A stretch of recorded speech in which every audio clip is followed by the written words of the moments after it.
I received a Facebook Messenger post about Event 201 and decided to do some research of my own. Here's what I found. Alexa, did the government release the coronavirus? According to Event 201, the government planned this event, created the virus, and had a simulation of how the countries would react. This simulation occurred October 18th, 2019. The government released the virus among the population and has lost control of the outbreak.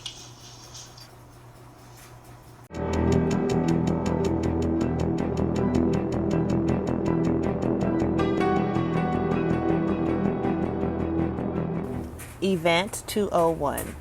The Johns Hopkins Center for Health Security, in partnership with the World Economic Forum and the Bill and Melinda Gates Foundation, hosted an Event 201, a high-level pandemic exercise on October 18, 2019 in New York, New York.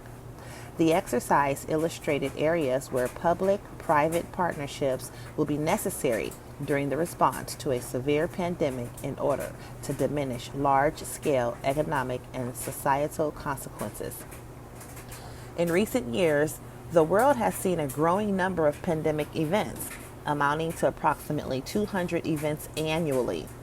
These events are increasing, and they are disruptive to health, economies, and society. Managing these events already strains global capacity, even absent a pandemic threat.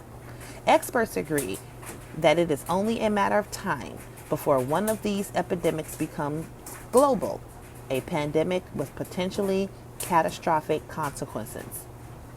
A severe pandemic, which becomes Event 201, would require reliable cooperation among several industries, national governments, and key international Began in healthy-looking institutions. pigs, months, perhaps years ago. A new coronavirus spread silently within herds. Gradually, farmers started getting sick. Infected people got a respiratory illness with symptoms ranging from mild flu-like signs to severe pneumonia. The sickest required intensive care. Many died. Experts agree unless it is quickly controlled, it could lead to a severe pandemic, an outbreak that circles the globe and affects people everywhere. The mission of the Pandemic Emergency Board is to provide recommendations to deal with the major global challenges arising in response to an unfolding pandemic. The board is comprised of highly experienced leaders from business, public health, and civil society. We could be looking at double the number of cases in 1 week and 16 times as many in a month if we are not able to stop the spread. That would be on the order of 500,000 cases, and it would continue to rise exponentially. In 3 months, we could be approaching 10 million cases.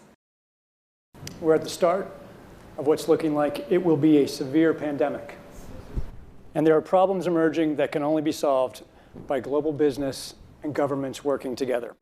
So the policy crisis in question for this board in this meeting is this: how should governments, business, and international organizations allocate and distribute pandemic antivirals and medical supplies to the people who need them most? I think that given that the countries most affected are those that are low and middle income countries with unequal access to technology, to finances, the UN has a worldwide footprint, universally recognized, and universal membership. How should national leaders, businesses, and international organizations balance the risk of worsening disease that would be caused by the continued movement of people around the world against the risks of profound economic consequence of travel and trade bans? If there's some sense that there's a UN institution that can do all of this, then I worry we're suffering from a delusional disorder on the power of the UN. It's really important to get those industries and their trade associations and an efficient leadership established, which is decentralized, but has a collective responsibility and accountability. And that needs to be supported by the public leadership. So the policy question for this board now is how should financial resources be prioritized? Are there nodes that we cannot allow to fail?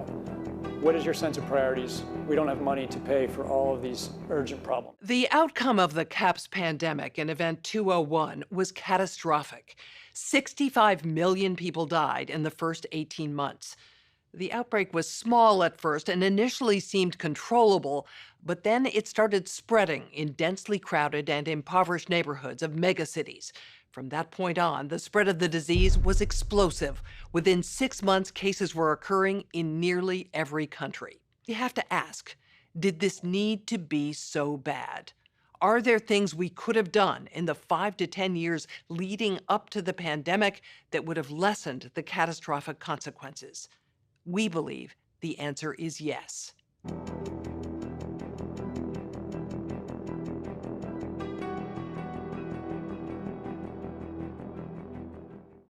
Why hasn't the media reported on Event 201, the coronavirus pandemic exercise held in New York on October 18th, 2019?